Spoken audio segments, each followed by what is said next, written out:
Bonjour, ici Peter Moore pour The Plot 9/11. Avez-vous entendu parler de l'Islande récemment? Non? Pourquoi? Ben, si quelqu'un croit qu'il n'y a pas de censure actuellement, qu'il nous dise pourquoi on a tout su au sujet de ce qui se passe en Égypte, en Syrie et en Libye, et pourquoi les journaux n'ont absolument rien dit sur ce qui se passe en Islande, eh bien, écoutez bien ceci. En Islande, le peuple a fait démissionner un gouvernement au complet.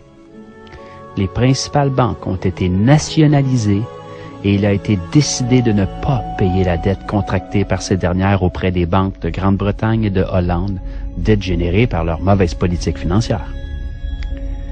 Une assemblée populaire vient d'être créée pour réécrire la Constitution, et tout cela pacifiquement. Toute une révolution contre le pouvoir qui a conduit à cette crise. Voilà pourquoi rien n'a été publié. Depuis plusieurs mois, puis même on pourrait dire depuis 2 ans, là, on n'a pas vu grand-chose.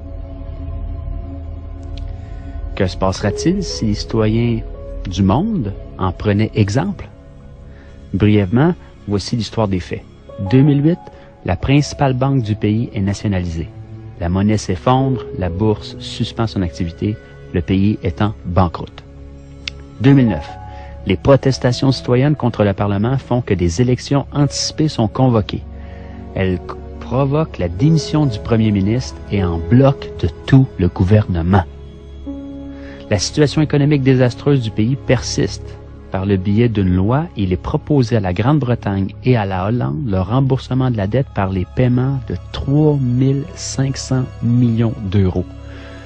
Un montant qui doit être payé mensuellement par toutes les familles islandaises pendant les 15 prochaines années à un taux d'intérêt de 5 %. 2010, le peuple descend à nouveau dans la rue et demande que la loi soit soumise à référendum.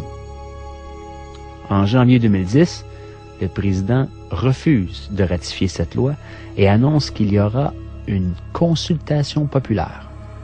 En mars, le référendum a lieu et le non au paiement de la dette remporte 93 % des voix. Pendant ce temps, le gouvernement a entamé une investigation pour régler juridiquement la responsabilité de la crise. Les détentions de plusieurs banquiers et cadres supérieurs commencent. Là, je parle de prison, là. Oui, on n'est pas tous des mauviettes. Il y a des gens qui se tiennent, il y a des gens avec des colonnes vertébrales sur la terre, là. On n'en parle pas des médias, bien sûr, mais ça existe. Interpol lance une enquête et tous les banquiers impliqués quittent le pays.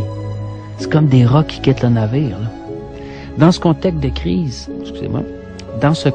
de crise, une assemblée est élue pour rédiger une nouvelle constitution qui reprend les leçons apprises de la crise et qui se substitue à l'actuelle, qui est une copie, dans le fond, de la constitution danoise. Pour ce faire, on a recours directement au peuple souverain. On élit 25 citoyens sans filiation politique parmi les 522 qui se sont présentés aux candidatures. Pour cela, il faut être majeur et recueillir le soutien de 30 personnes. Assez simple.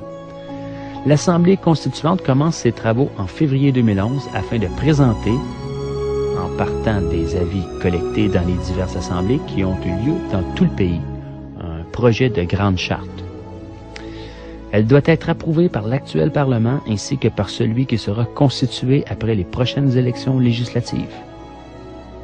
Voici en bref l'histoire de la révolution islandaise.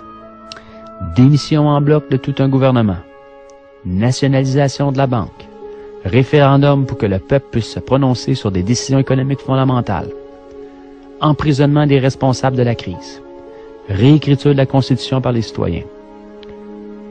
Nous a-t-on parlé de ça dans les médias européens, canadiens, américains, japonais, dans le monde, partout? Est-ce que les médias de masse ont même touché au sujet? En a-t-on parlé dans les débats politiques, radiophoniques ou télévisés? A-t-on vu des images de ces faits à la TV? Bien sûr que non. Il y a ben trop de monde qui regarde.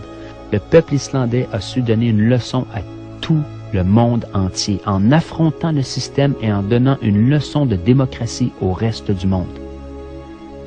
Mes sources, c'est la liste Parti de gauche 84 par Forum civique européen.